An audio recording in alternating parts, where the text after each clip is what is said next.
Hey everyone, Mark and Steve here. Before we get started today, we want to let you know about Dare to Connect, our new online interactive video platform. For less than the cost of a therapy session, you and your spouse get live access to both of us 3 times a week. Each 30-minute live group support session provides interactive mentoring and healing for addicts, spouses, and couples. If you're loving our podcast and our unique style of bringing you recovery, you're going to love Dare to Connect. To learn more, go to daretoconnectnow.com. We're looking forward to seeing and working with you.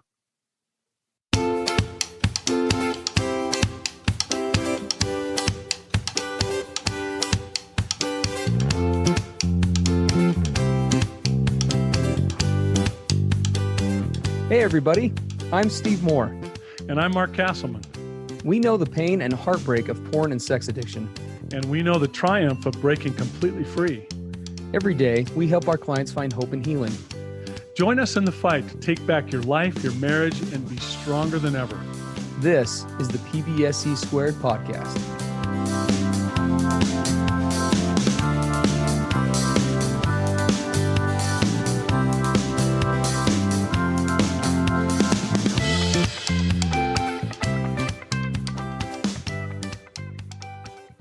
Hey everybody, Mark and Steve on the PBSC podcast.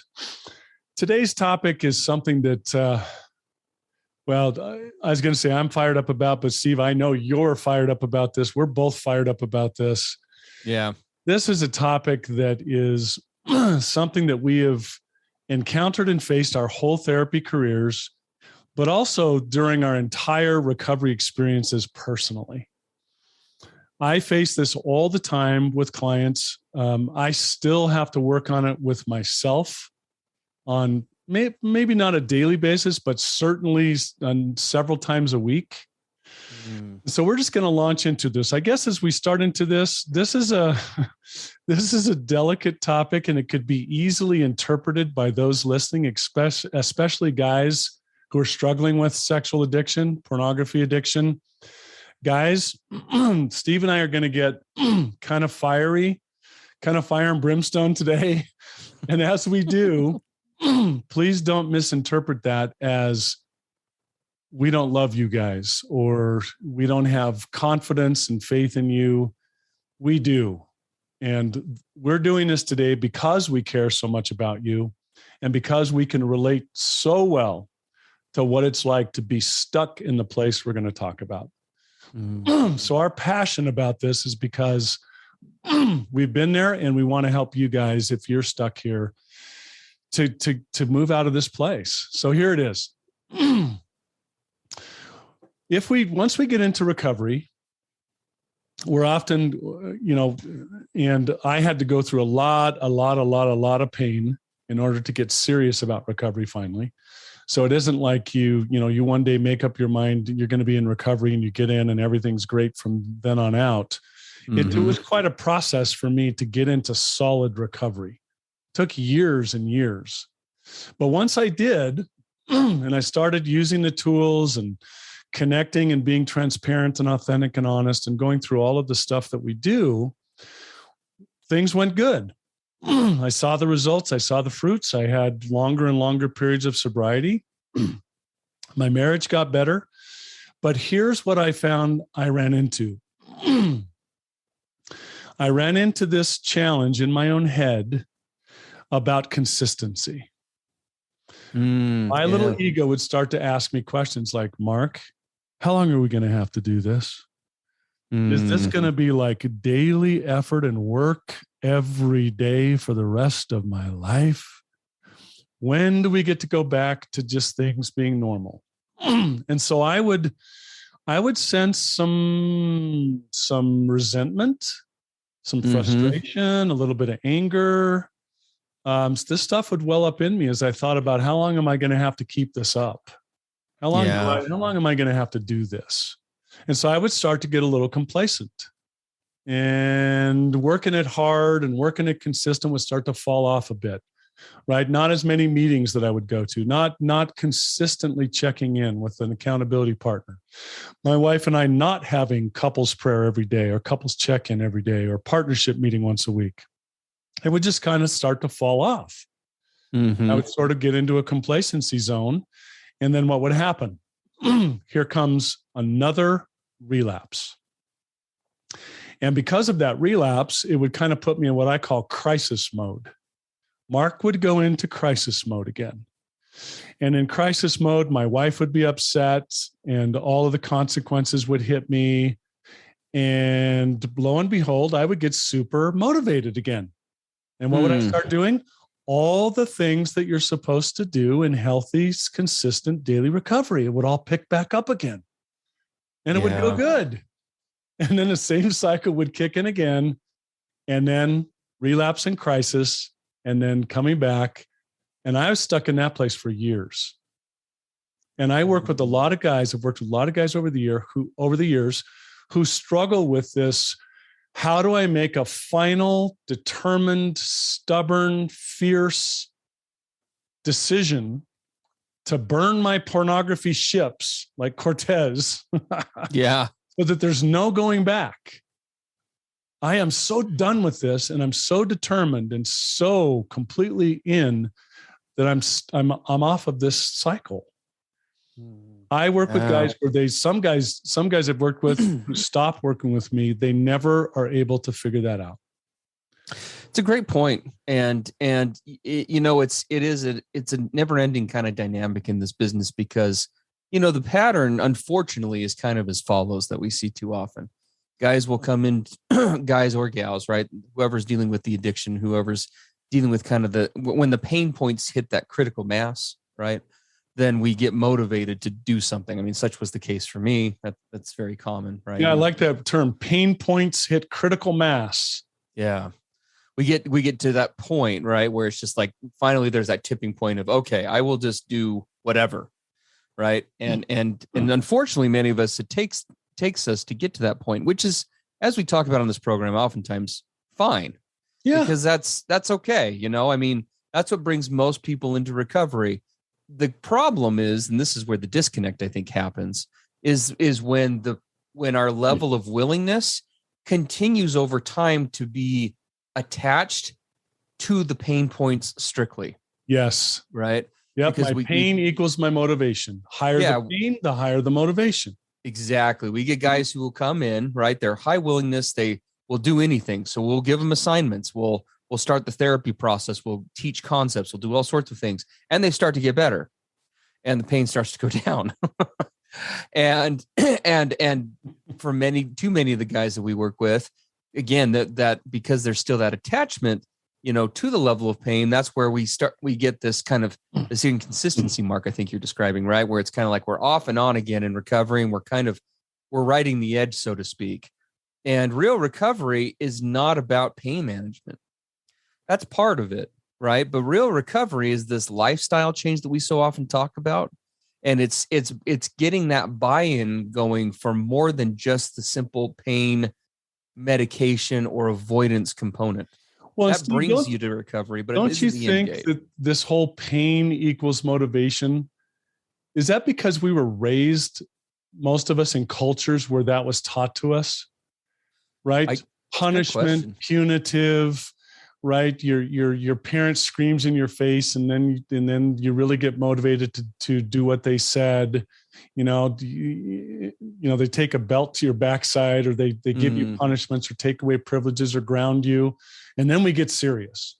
And we actually had parents, and I did this early in my parenting, where I thought that was how you motivated people, with threats and pain. And this is going to get really uncomfortable for you. And then you're going to be motivated. Well, and I think kind of learn that.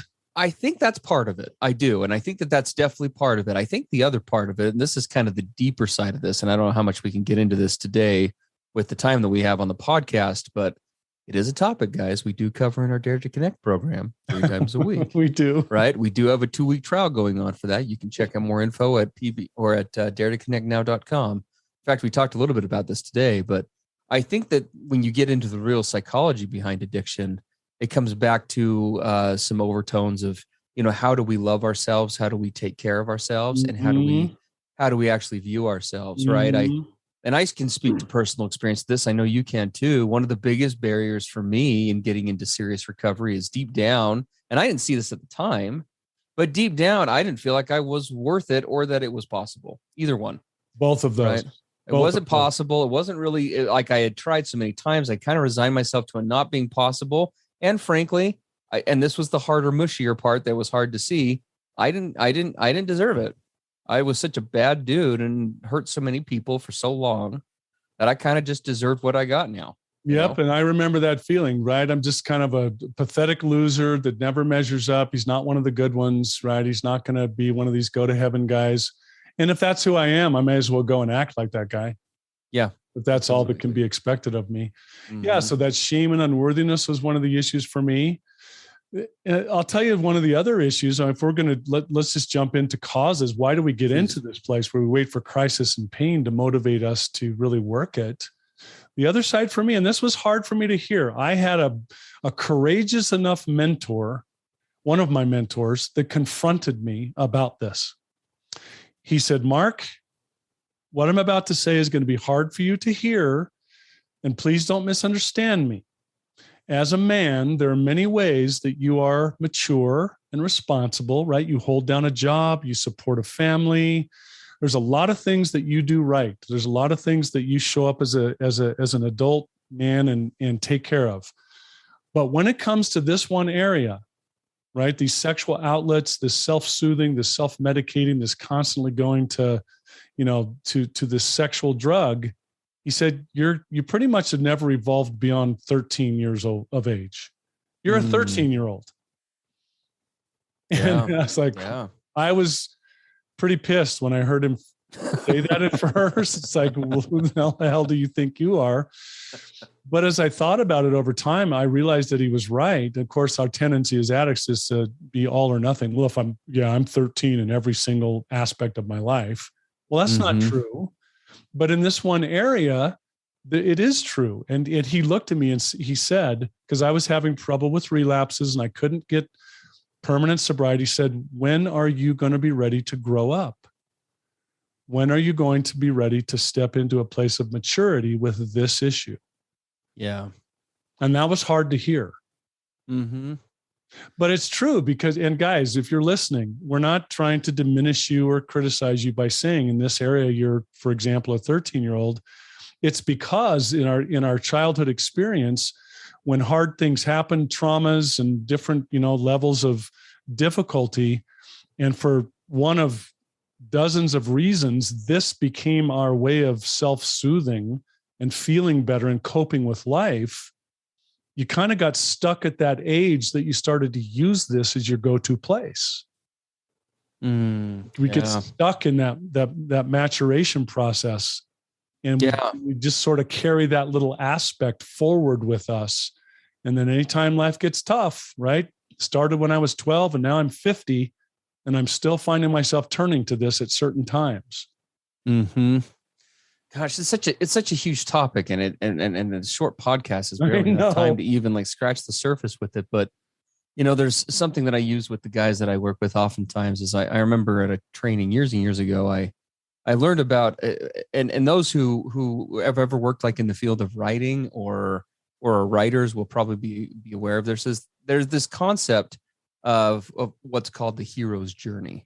The hero's journey, yes. Yeah, the hero's journey. And basically it's this pattern that is involved, and there's this multi-step process to it that is involved in these great epic, be it movies or books that have come out over the years, right? Where there's this essentially this redemptive process of the character, right, facing these impossible odds and starting off so weak and so small in some ways, and through these incredible steps of adversity, not only accomplishes his original goal, but there's this incredible, growth and life-changing experience that comes about for him and for others as he goes through it. Right. And it's present in everything. Like I said, it's present in everything from Lord of the Rings to, the Batman trilogy, the recent Batman trilogy with Christian Bale to, I mean, there's lots that come to mind, and writers for screenplays or whatever use this as kind of a template, because it resonates so well with the human spirit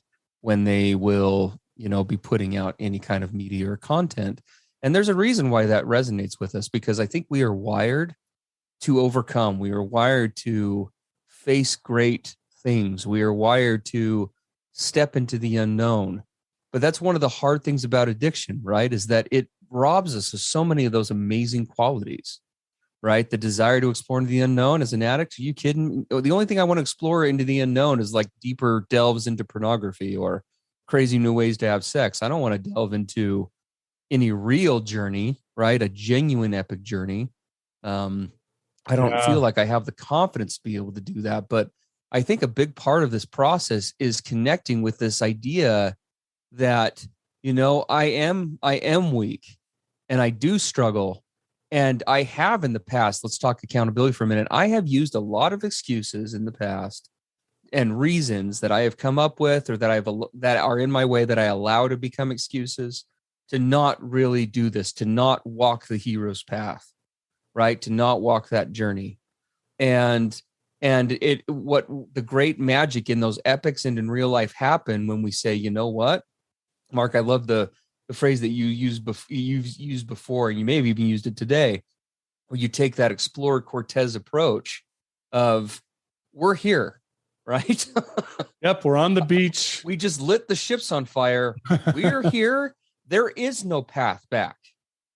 This is it. This is right? it. It's forward or death. Yeah, right? when I work with guys and I tell them, look, I had to get, they say, Mark, how did you finally get to the place where you were able to have like permanent sobriety to go forward? Mm-hmm. I tell them it wasn't an event. I'm one of those guys where it was 10, 15 years of recovery effort and falling on my face and getting up. I am not a quick study. I like to say I'm about as dense. You got to take a 4x4 of, redwood lumber to my brain before I start to get things. I'm really slow. But I finally got to the place where I realized I had to develop an attitude of stubbornness about this. I will not go back. Right. And just a fierceness, a determination, things that as a kid, I wasn't raised in an environment to develop those things. Mm-hmm. I was handicapped. I was taught to run away, to avoid, to go along, to get along, to, acquiesce, to be a doormat. A lot of things I was taught as a kid. I wasn't taught courage. I wasn't taught determination. I wasn't taught standing up for myself. Guys, sticking in recovery and getting permanent sobriety is standing up for yourself. Yeah. It's being sick and tired of being your addiction's whipping boy. Sick and tired of laying down and taking it.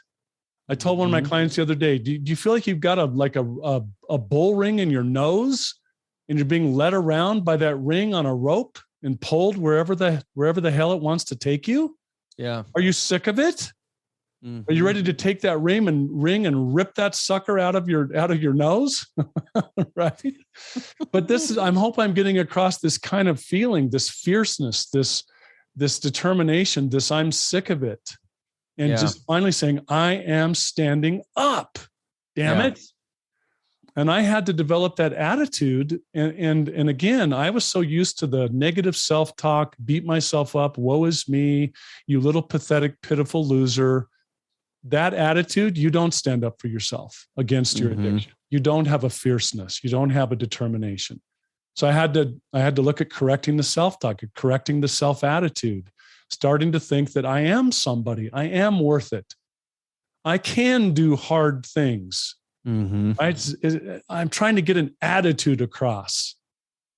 And I try so hard to help guys to get that attitude. Yeah. No, it's absolutely true. I think you have to make that determination, right? It's a spin on so much of what we talk about on here all the time. I mean, we addicts, we are like medieval crusaders on the quest for the Holy Grail. And the Holy Grail in this case is, how do I somehow hang on to living an authentic life and having connection and enjoying the best parts of life that are tied to that, while at the same time being able to escape and to numb out and to be out of touch and to live in fantasy. And the reality is that those two worlds where magic meets, magic meets recovery, And where we make that change is where we pull a Cortez and we say, I am at a crossroads. I've been at this crossroads for a long time, and it's time that I acknowledge it. I can have one of these two worlds, but much like Peter Pan, I can only choose one. Yeah. I can continue to remain in Neverland forever, in this place of just denial while the world burns around me and I progressively lose more and more and I'm just numbed out and tuned out. Or I can join reality and recognize, that I by not choosing to move forward, I am choosing death emotionally, spiritually, physically, in the slowest, most painful, drawn out way possible. And I'm choosing the same for those that I care about. Yeah. Well, and I want to, I don't want to end this podcast without us talking about some practical examples of how this works. So yes. I actually, so Steve and I are Christian, and a scripture came to my mind today as we were thinking about this podcast. And it was Jesus talking in the New Testament about this and other difficult to overcome issues. Here's what he said. He said, he said, I invite you to, in essence, deny yourself of these things. And then he says, how? In that you take up your cross daily and follow me. Mm. We know what the cross is in our Christian faith, right? A brutal, crazy, incredibly difficult thing, right? Unimaginable. And he's saying, I invite you to take that up daily and follow me. Yeah. Does that sound easy? Does that sound fluffy? Does that sound, I mean, you look at that and go, wow, like every day? Yeah. Is that what it's going to take for me to stay permanently free of this? And like for the rest of my life, I'm going to need to take up my daily cross. Well, I've learned that the answer to that is yes. Yeah. So let's talk quickly for those listening about what is that daily cross? Mm. How do we stay sober when the urges hit us, when the old immature little 13-year-old says, oh, you know what? You need to go do this because it's hard. Mm-hmm. What do you do? Well, I think that you have to really be willing to, wait. And I think there's a couple of things. First is you've got to acquire the tools to use along the way, right? Just like with the hero's journey, you need those tools, those weapons to do battle with. And we pick those up as we go along the path. But I think making another New Testament reference, what does Christ say?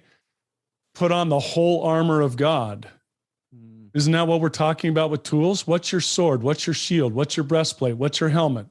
Yeah. What's protecting your feet?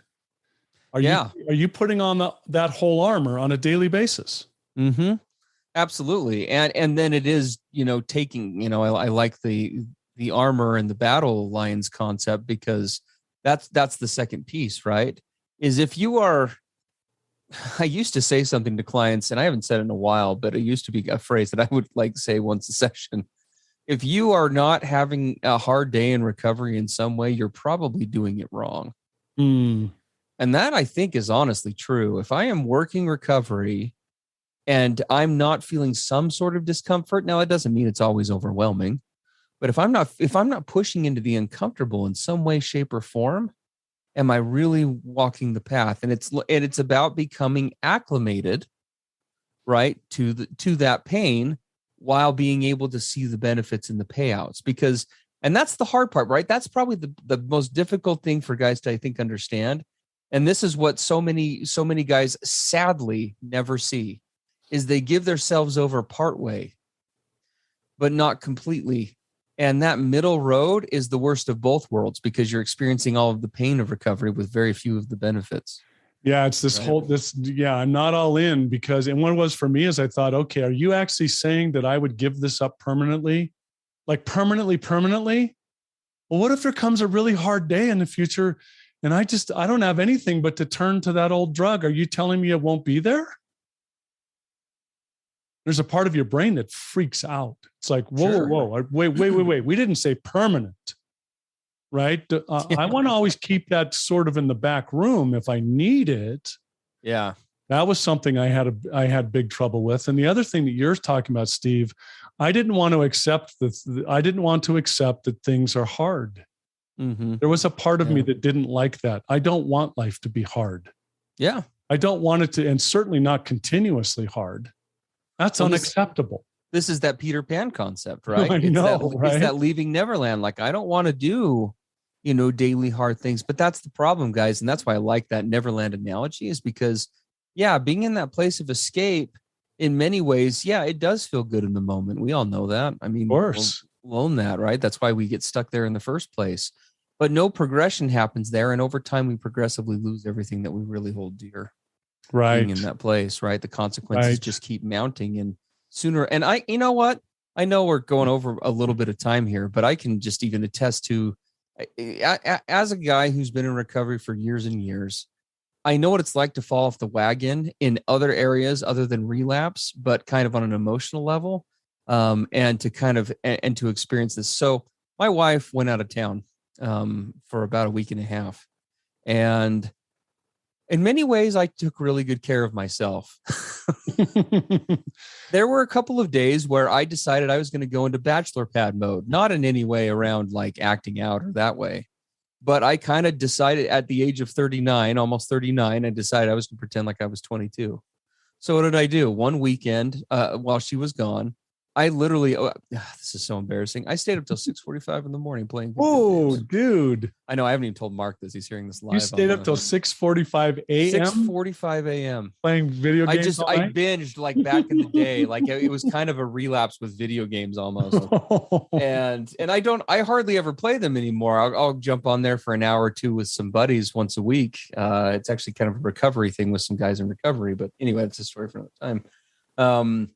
But I kind of just and I ate really crappy food, right? It was like the whole 9 yards, right? Of just kind of letting go, again, not in any recovery ways, but on the level of doing hard things, keeping a structure, being an adult. I wanted to visit Neverland in a non-relapse way for a few days. And I can tell you, so from firsthand, this was just last week. Was it fun in the moment? It was, but do you know what I also learned? Is how unfun it simultaneously was. Right. Because it was a very hollow experience, and it was one that I paid for, frankly, for about 2 days after the fact. Yeah, of course. Anyway, that's just kind of an example of, like, I guess what I'm trying to say is the longer you do recovery and you acclimate to this process of what we're talking about, this is the good news, guys, is the more that the old way of doing it, it just becomes distasteful. Because you know what I walked away with from that experience? Yep, that's why I don't live that way anymore, because that is a joke. Right. Right. That is a joke, and that life sucks. Well, and then and the big thing, guys, to finish up with, so where does the rubber meet the road with this? It really gets down to, there are certain things that I do on a daily basis that are non-negotiable. They are non-negotiable, right? I have my spiritual self-care time, my connection to my higher power. I dig down on emotions to make sure that I continue to be in touch with those and express them. I make sure that I'm taking care of myself physically, right? Spiritual, emotional, physical self-care. I continue to actively work my recovery each day. I mean, Steve, you've for 10 years, you've had virtually a daily check-in with your accountability partner in 12-step for 10 years.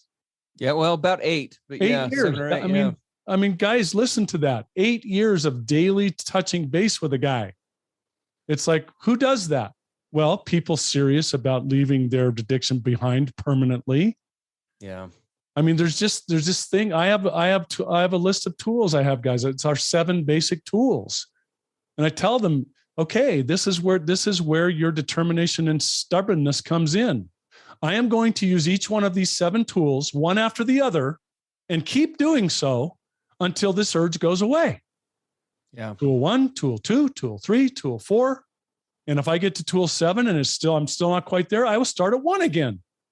Yeah. Because I am damn determined. Yeah. Right? You're hearing the passion? This is what it. And if you can resign yourself to the fact that that's just life, that's how I live life. And I'm going to let go of resentments and frustrations. And why can't I be a normal guy? and, blah, blah, blah, blah, blah. Part of this growing up and maturing in this area is accepting the fact that this is what I do. Yes. And I will not stop. And the more you live that lifestyle, again, you got to remember, guys, this is where you don't need to feel hopeless, because your perspective does change. Because once you start getting a taste and consistent flavor for real connection, and you work through the issues, and you learn to stand in the light, is a good way to just put it in a general sense. The darkness, kind of like my experience last weekend, are you going to maybe feel that occasional pull to go back? Yeah, probably. But you will be reminded again and again how crappy that place was. Well, and here's the other side, guys. It's not just all hard work. There's payoff. Absolutely. Every time you use, the 7 tools I said, you went through them 14 times, and you got up over that urge curve, that bell curve on the other side, you get to celebrate a victory, right? Mm-hmm. Dude, we did that. Whoa, look at that. I succeeded. That feels so good. I can do this. I want to do this again. I always want to do this, right? You stay in that place. There are victories that are beautiful and so rewarding. It is so worth it. Isn't it, Steve, to absolutely do all this hard work and then see the fruits of it? Well, and it's weird, the fruits. I mean, just to give an example, right? I remember early on in this process, when I really was starting to convert to this, I remember feeling so much pain and remorse for the stuff that I had done. I've said before on this program that years 2 and 3 in recovery were the hardest for me, because that's where I really started to connect with the pain I'd caused. Mm-hmm. And it was this, I don't even know how to describe it other than the following. It was this mix of, oh my gosh, this is so hard. But there was also like tears being shed for the gratitude that I could feel again. That's hard to describe unless you're an addict, or hard to maybe grasp. But I had been so numbed out to life for so long that the pain hurt, but it felt so good to hurt. Yes. In a healthy way. Yes. You'd have to, I think our addicts would probably connect with that. Finally allowed myself to hurt instead of immediately escaping or numbing. And not just feeling hurt of shame, feeling true remorse. Right. Feeling that true like remorse and guilt, and like an accountability guilt. It's, yeah. I mean, even those, you come to find that place of pain is better than the best numbed out day. Honestly, it's true. It's true. You're finally living real. You're finally being your authentic self, with the good, the bad, the ugly. And it feels so good to just be authentic. Yes. To be wholly me, right? I'm whole. I'm complete. Doesn't mean perfect. It just means I'm being my whole self finally. I like that. I don't want to go back to fragmented Mark. I don't want to go back to duplicitous Mark, to giving pieces of myself away, Mark. I want to be me. Yes. And it's worth the daily hard work for the rest of my life to be me. I'd rather feel pain and feel something every day than be tuned out again, honestly. Seriously.